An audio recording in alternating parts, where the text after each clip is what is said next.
ನಮಸ್ಕಾರ ಸ್ನೇಹಿತರೆ, ನಾವು ಇದೇ ರೀತಿಯ ಪ್ರಯಾಣವನ್ನು ಮುಂದುವರಿಸ್ತಿರುವಾಗ ನಮಗೆ ಇನ್ನೊಂದು ಕ್ಷೇತ್ರ ಸಿಕ್ತು. ನಾವು ಶಂಕರನಾರಾಯಣದಿಂದ ಸಿದ್ದಾಪುರ ಮಾರ್ಗವಾಗಿ ಬರುವಾಗ ನಮಗೆ ಎಡಭಾಗದಲ್ಲಿ ಒಂದು ನಾಗನ ಸನ್ನಿಧಿ ಸಿಕ್ಕಿದೆ.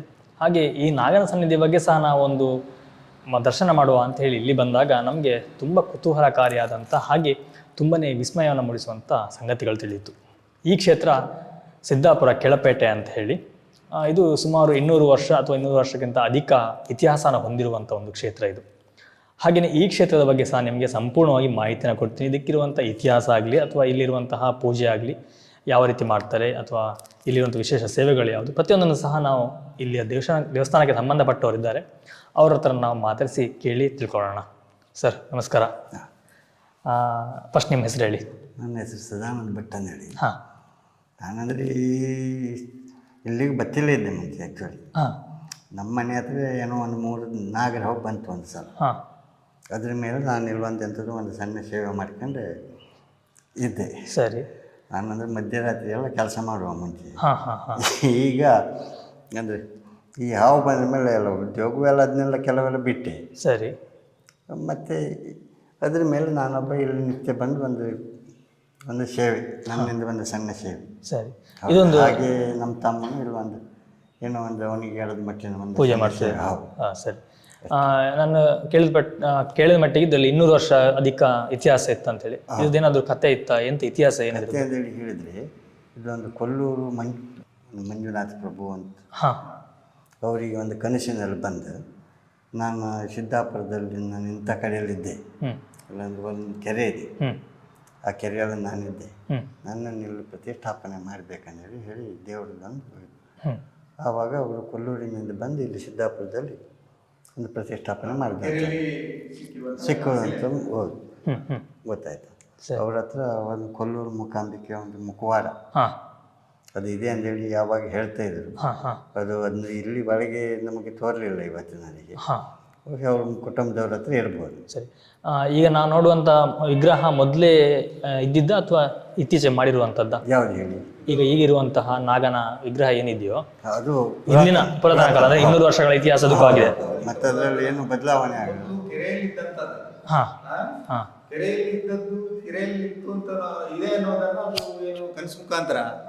ಕನಸು ಮುಖಾಂತರ ಅವರಿಗೆ ಬಂತು, ಕೆರೆಯಲ್ಲಿ ನಾನಿದ್ದೇನೆ, ನನ್ನ ತಗೊಂಡೋಗಿ ಇಲ್ಲಿ ಪ್ರತಿಷ್ಠೆ ಮಾಡಿ ಅಂತ.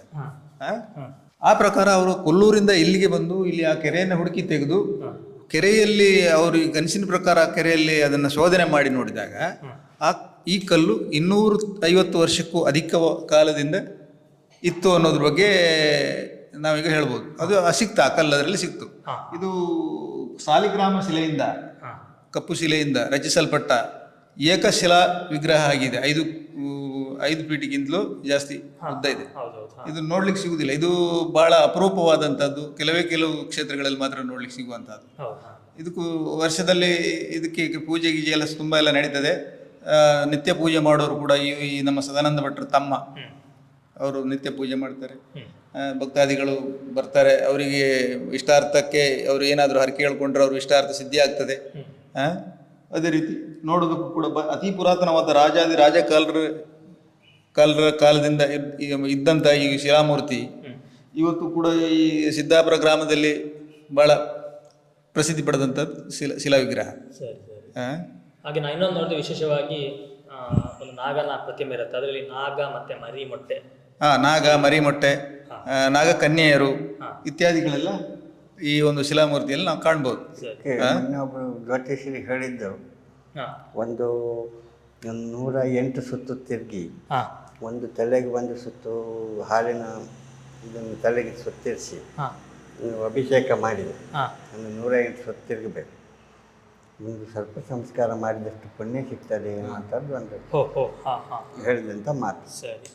ಅದು 200 ವರ್ಷ ಆ ಕಾಲದಲ್ಲಿ ಅವರು ಕೊಲ್ಲೂರಿಂದ ಬಂದು ಆ ಭಟ್ರು ಇಲ್ಲಿ ಇದನ್ನು ಸ್ಥಾಪನೆ ಮಾಡಿದ್ದು ಮುಳಿ ಹುಲ್ಲಿನ ಮಾಡಿನಿಂದ ಮಾಡಿ ಭಾಳ ಒಂದು ಸಣ್ಣ ಮಟ್ಟದಲ್ಲಿ ಮಾಡ್ಕೊಂಡು ಬಂದಿದ್ರು.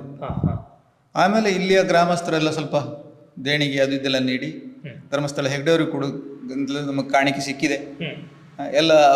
ಎಲ್ಲರ ಸಹಕಾರದಿಂದ ನಾವು ಈ ಒಂದು ಕ್ಷೇತ್ರನ ಅಭಿವೃದ್ಧಿ ಮಾಡಿದ್ವಿ. ಹಾಗೆ ಹೊರಡನ ಹುಂತ ನೋಡಿದೆ. ಈ ಹುಂತ ಎಷ್ಟು ಸಮಯದಿಂದ ಇದೆ ಇಲ್ಲಿ? ಇದು ಪ್ರಾರಂಭದಲ್ಲೂ ಇದೆ, ಮೊಳಿ ಹುಲ್ಲಿನ ಮಾಡಿ ಇರುವಾಗ ಸಮೇತ, ಅಂದ್ರೆ 250 ವರ್ಷಗಳ ಹಿಂದೆ ಕೂಡ ಈ ಹುತ್ತ ಹಾಗೆ ಇದ್ದಂಥದ್ದು. ಅದೇನು ನಾವು ಮನುಷ್ಯನೇ ರಚಿಸಿರುವಂತ ಹುತ್ತ ಅಲ್ಲ. ಈಗ ಹೇಗೆ ದಿನ ದಿನ ಬೆಳೀತಾ ಉಂಟಾ? ಬೆಳೆಯುವಂಥದ್ದಿಲ್ಲ, ಇದ್ದಾಗೆ ಇರ್ತದೆ, ಒಂದೊಂದು ದಿವಸ ಸ್ವಲ್ಪ ಜಾಸ್ತಿ ಬೆಳೀತದೆ. ಆವಾಗ ಹೀಗೆ ಒಂದು ಮನುಷ್ಯನಿಗೆ ಪ್ರಾರ್ಥನೆ ಮಾಡಿದಂಥದ್ದು ಅಲ್ಲಿಗೆ ಅಂದರೆ ನಿಂತಿದೆ. ಹೌದು. ಆದರೂ ಹೊಸ ಹೊಸ ಒಂದು ಸಣ್ಣ ಸಣ್ಣ ಹುತ್ತಗಳು ಆಗುವಂಥದ್ದು ಗಮನಕ್ಕೆ ಬರ್ತದೆ ನಿಮಗೆ. ಹೌದು, ಸುತ್ತ ನೋಡಿದೆ. ಇಲ್ಲಿ ಆ ಸಣ್ಣ 3 ಹುಂತ ನೋಡಿ, ಅಲ್ಲಿ ಗೊತ್ತಾಯ್ತಾ ನಿಮಗೆ? ಇದೆಲ್ಲ ಹೊಸದಾಗಿ ಆಗ ಹೌದು 3-4 ಹುಂತ ಒಂದು ಇದು ಮತ್ತೆ. ಸರಿ, ಇಲ್ಲಿ ಹಾವಿನ ಸಂಚಾರ ಉಂಟಾ? ಇಲ್ಲಿ ನಾಗನ ಸಂಚಾರ ಅಂದರೆ ನಾನು ನೋಡಲಿಲ್ಲ. ಅಂದರೆ ಹಿಂದಿನವರು ಅಂದರೆ ನಮ್ಮ ಅಜ್ಜ ಎಲ್ಲ ಒಂದು ಅಷ್ಟು ನೋಡಿದ್ದಾರೆ ಅವರು. ಆ ಕಾಲದಲ್ಲಿ ಒಂದು ವಿಶೇಷ ಸಾನ್ನಿಧ್ಯ. ಹೌದಾ? ಅಂದರೆ ಒಂದು ಭಯಭಕ್ತಿಯಿಂದ ಬರುವಂಥದ್ದು ಒಂದು ದೊಡ್ಡ ಸಾನ್ನಿಧ್ಯ. ಹೌದಾ? ಮತ್ತೆ ನಮ್ಮ ಸಿದ್ದಾಪುರದಲ್ಲಿ ಇರುವುದೇ ಊರಿನವರು ಪುಣ್ಯ. ಹೌದು, ಇದೊಂದು ಹೇಳ್ತೀವಿ. ಹಾಗೇನೆ ಇಲ್ಲಿ ಏನಾದರೂ ವಿಶೇಷ ಸೇವೆ ಅಂತ ಏನಾದರೂ ಉಂಟಾ? ವಿಶೇಷ ಸೇವೆ ಅಂದರೆ ಹೇಳಿದರೆ ಮನುಷ್ಯನ ಒಳಗೆ ಬಂದ ಆವಾಗ ಅವರು ಸರಿ ಆಗಲಿ ಅಂದರೆ ಕೆಲಸ ಮಾಡಬಹುದು. ಹೌದು. ಹಾಗೇನೆ ಪೂಜೆ ಸಮಯ ಎಲ್ಲ ಹೇಗೆ? ಪ್ರತಿದಿನ ಪೂಜೆ ಉಂಟಾ? ನಿತ್ಯ ಅಂದರೆ ಹೇಳಿದರೆ ಒಂದು 10:45-11 ಗಂಟೆ ನಿತ್ಯ ಒಂದು ಸೇವೆ ನಡೀತದೆ. ಒಂದು ಕಾಲದ ಪೂಜೆ. ಸರಿ. ಮತ್ತೆ ಇತರ ಪೂಜೆಗಳು ಬೇಕಾದ್ರೆ ಯಾರಾದ್ರೂ ಹೇಳಿದ್ರೆ ನಾಗನಿಗೆ ತನು ಹಾಕುವಂತಹದ್ದು ಮತ್ತೆ ಇತ್ಯಾದಿಯನ್ನ ಮೊದಲೇ ಹೇಳಿ ಇಟ್ರೆ ಅದು ಮಾಡಿಸ್ಕೊಳ್ಬಹುದು. ಮತ್ತೆ ನಿತ್ಯ ಪೂಜೆ ಆಗ್ತಾ ಇರ್ತದೆ. ಮತ್ತೆ ಏನು ಹರಕೆ ರೂಪದಲ್ಲಿ ಯಾರಾದ್ರೂ ಪೂಜೆ ಹೇಳಿದ್ರೆ ಯಾವಾಗ ಬೇಕಾದ್ರೂ ಮಾಡಿಕೊಡ್ತಾರೆ. ಅದೇ ಮತ್ತೆ ಏನಂತ ಹೇಳಿದ್ರೆ ವರ್ಷದಲ್ಲಿ ಒಂದು ವರ್ಷದ ದಿನ ಮಹೋತ್ಸವ ಅಂತ ಇರ್ತದೆ. ಅವಾಗೆಲ್ಲ ಒಂದು ಊರಿನ ಎಲ್ಲ ಜನರು ಸೇರಿ ಒಂದು ಇದು ಮಾಡ್ತಾರೆ, ಎಲ್ಲ ಬಹಳ ವಿಜೃಂಭಣೆಯಿಂದ ಒಂದು ಉತ್ಸವ ನಡೀತದೆ. ಹಾಗೀಗ ಯಾರಾದರೂ ಬರಬೇಕು ಅಂತಂದ್ರೆ ಇಲ್ಲಿ ಒಂದು ಸರಿಯಾಗಿ ಒಂದು ಅಡ್ರೆಸ್ ಹೇಳಿ. ಯಾಕೆ ನಾನು ಹೇಳಿದೆ, ಆದರೂ ನೀವು ಒಂದು ಕರೆಕ್ಟಾಗಿ ಅಡ್ರೆಸ್ ಹೇಳಿ.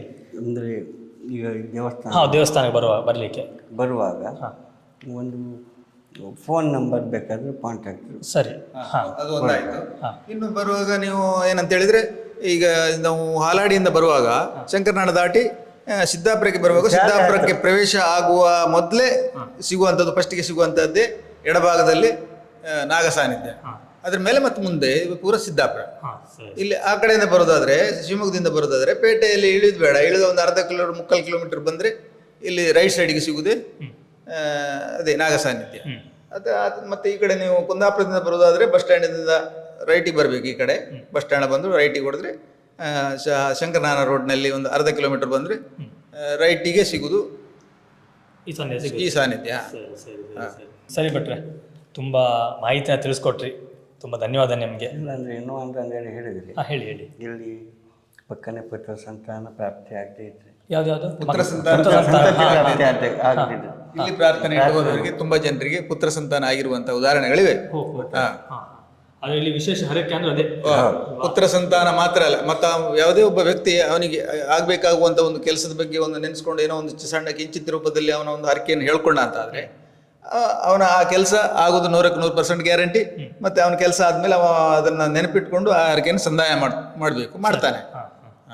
ಹಾಗೆ ನೀವು ಒಂದು ಕೆರೆ ಅಂತ ಹೇಳಿದ್ರೆ, ಆ ಕೆರೆ ಏನಾದ್ರು ಈಗ ಉಂಟಾ? ಕೆರೆ ಇಲ್ಲೇ ಉಂಟು ನೋಡಿ. ಉಂಟಾ? ಇಲ್ಲೇ ಉಂಟು. ಸ್ನೇಹಿತರೆ, ಅವಾಗ ಏನು ಹೇಳಿದ್ರು ಆ ಕೆರೆ ಹತ್ರ ನಿಮ್ಮನ್ನ ಕರ್ಕೊಂಡ್ಬಂದಿದ್ದೀನಿ. ನೋಡೋಣ ಈ ಕೆರೆ ಏನಾದ್ರು ಇತಿಹಾಸ ಇದೆಯಾ ಅಥವಾ ಈ ಕೆರೆ ಬಗ್ಗೆ ಏನಾದರೂ ಸ್ವಲ್ಪ ಮಾಹಿತಿನ ಕೇಳೋಣ. ಸರ್, ನಂಗೆ ಸ್ವಲ್ಪ ಈ ಕೆರೆ ಬಗ್ಗೆ ಹೇಳಿ. ಕೆರೆ ಅಂದರೆ ಸಾಧಾರಣ ಒಂದು 300-350 ವರ್ಷದ ಮೇಲಿನ ಇತಿಹಾಸ ಇರ್ಬೋದು ಈ ಕೆರೆ. ಸ್ವಲ್ಪ ಜೋರು ಮಾತಾಡಿ. 300-350 ವರ್ಷದ ಇತಿಹಾಸ. ಅದರಲ್ಲಿ ಒಂದು ದಿವಸ ಇದೆ ಕನಸಿನಲ್ಲಿ ಬಂದು ಈ ಕೆರೆಯಲ್ಲಿ ನಾನಿದ್ದೇನೆ, ನನ್ನನ್ನು ನೀವು ಇಂತಲ್ಲಿ ತಗೊಂಡು ಪ್ರತಿಷ್ಠೆ ಮಾಡಿ ಎನ್ನುವಂತಹ ಒಂದು ಕನಸಿನ ಮುಖಾಂತರದಲ್ಲಿ ಒಂದು ಸೂಚನೆ ಸಿಕ್ತು ಆ ಭಟ್ರಿಗೆ.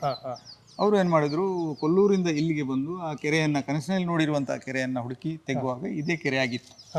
ಆಮೇಲೆ ಇದರಲ್ಲಿ ಶೋಧನೆ ಮಾಡಿ ನೋಡುವಾಗ ಆ ಒಂದು 5.5 ಫೀಟ್ ಎತ್ತರದ ಅದೇ ಸಾಲಿಗ್ರಾಮ ಶಿಲೆಯಿಂದ ರಚಿಸಲ್ಪಟ್ಟಿರುವಂತಹ ನಾಗನ ಸಾನ್ನಿಧ್ಯ ಇದು ಶಿಲೆ ಅವರಿಗೆ ಸಿಕ್ತು. ಅದು ಸಿಕ್ಕಿದ ಶಿಲೆ ಅದೇ ಮೂರ್ತಿ. ಆ ಮೂರ್ತಿಯನ್ನ ಇಲ್ಲಿಂದ ತಗೊಂಡೋಗಿ ಆ ಜಾಗದಲ್ಲಿ ಪ್ರತಿಷ್ಠೆ ಮಾಡಿ, ಮಳಿ ಹುಲ್ಲಿನ ಮನೆ ಮಾಡಿ ಅಲ್ಲಿ ಸಣ್ಣ ರೀತಿಯಲ್ಲಿ ಪ್ರತಿಷ್ಠೆ ಮಾಡಿದ್ರು. ಅದು 250 ವರ್ಷಗಳ ಹಿಂದೆ.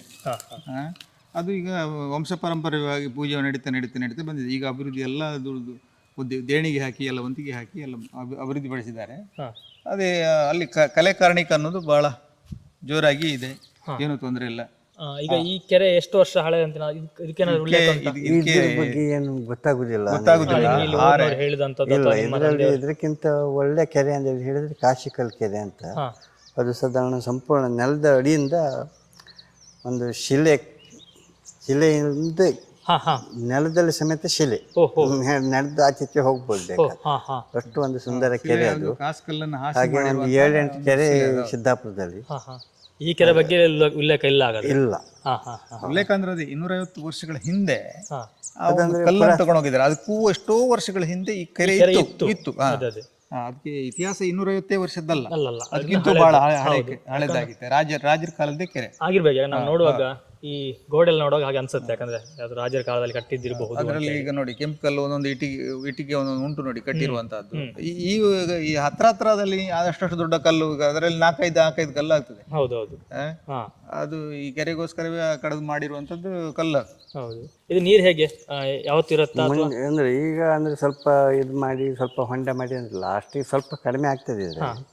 ಅದರಲ್ಲಿ ಕಾಶಿಕಲ್ ಕೆರೆಯಲ್ಲಿ ಫುಲ್ ನೀರು ಡ್ಯಾಮ್ ಟೈಪ್ ಮಾಡಿದ್ದಾರೆ. ಕಾಶಿ ಕೆರೆ ಇದಕ್ಕೂ ಇಲ್ಲಿಗೆ ಏನು ಸಂಬಂಧ ಇಲ್ಲ. ಇದಕ್ಕೂ ಸಂಬಂಧ ಇಲ್ಲ. ಈ ಕೆರೆ ಬೇರೆ, ಈ ಕೆರೆ ನಾವು ಇಲ್ಲಿಗೆ ಸಂಬಂಧಪಟ್ಟ ಈ ಕೆರೆ. ಹೌದು. ಸರಿ. ಅವಾಗ ಈಗ ಏನಾದ್ರು ಒಂದು ಉತ್ಸವ, ವರ್ಷಾವಧಿ ಉತ್ಸವ ಆಗುವಾಗ ಈ ಕೆರೆಯಿಂದ ಏನಾದ್ರು ನೀರು ತಗೊಂಡು ಹೋಗ್ಬೇಕು ಹಾಗೇನಿಲ್ಲ. ಅಲ್ಲಿ ಅದಕ್ಕಾಗ್ಲಿ ಒಂದು ಬಾಮಿ ಅಭಿಷೇಕಕ್ಕೆ ನೀರು ಇಲ್ಲಿ ಹೋಗೋದಿಲ್ಲ. ಇಲ್ಲ ಇಲ್ಲ, ಈಗ ಅಲ್ಲೇ ಆ ಬಾಮಿ ಒಂದು ತೋಡಿದ್ದೇವೆ, ಅಭಿಷೇಕಕ್ಕೆ ಅದೇ ನೀರು.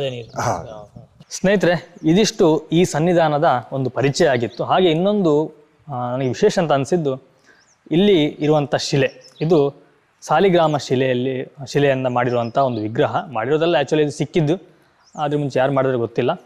ಹಾಗೆ ಇದು ದಕ್ಷಿಣ ಭಾರತದಲ್ಲಿ ಅತಿ ವಿರಳವಾದಂತಹ ಒಂದು ವಿಗ್ರಹ ಅಂತಲೇ ಹೇಳಬಹುದು. ಯಾರಾದರೂ ಬಂದಾಗ ಇಲ್ಲಿ ಬಂದು ದೇವರ ದರ್ಶನ ಮಾಡಿ, ಆಗ ನಿಮಗೆ ಆ ವಿಗ್ರಹ ನೋಡೋದು ಗೊತ್ತಾಗುತ್ತೆ, ಅದರ ಒಂದು ಪುರಾತನ ಕಲೆ ಏನು ಅನ್ನೋದು. ಹಾಗೆಯೇ ನಿಮಗೆ ಇಲ್ಲಿಯ ಇತಿಹಾಸನ ಹೇಗೂ ನಾನು ತಿಳಿಸ್ಕೊಟ್ಟಿದ್ದೀನಿ. ಇನ್ನು ನಾನು ನಿಮಗೆ ಮುಂದಿನ ಒಂದು ಕ್ಷೇತ್ರದಲ್ಲಿ ಸಿಗ್ತೀನಿ, ಇನ್ನೊಂದು ಕ್ಷೇತ್ರದ ಇತಿಹಾಸವನ್ನು ನೋಡೋಣ. ಹಾಗೆಯೇ ನಮ್ಮ ಚಾನಲ್ಗೆ ಸಬ್ಸ್ಕ್ರೈಬ್ ಆಗಿಲ್ಲ, ಸಬ್ಸ್ಕ್ರೈಬ್ ಮಾಡ್ಕೊಳ್ಳಿ. ಹಾಗೆಯೇ ನಮ್ಮ ವಿಡಿಯೋಗಳನ್ನ ಲೈಕ್ ಮಾಡಿ. ನಾನು ಮುಂದಿನ ಒಂದು ಕ್ಷೇತ್ರದಲ್ಲಿ ನಿಮ್ಮನ್ನು ಕರ್ಕೊಂಡು ಹೋಗ್ತೀನಿ. ಥ್ಯಾಂಕ್ ಯು, ಬಾಯ್, ನಮಸ್ಕಾರ.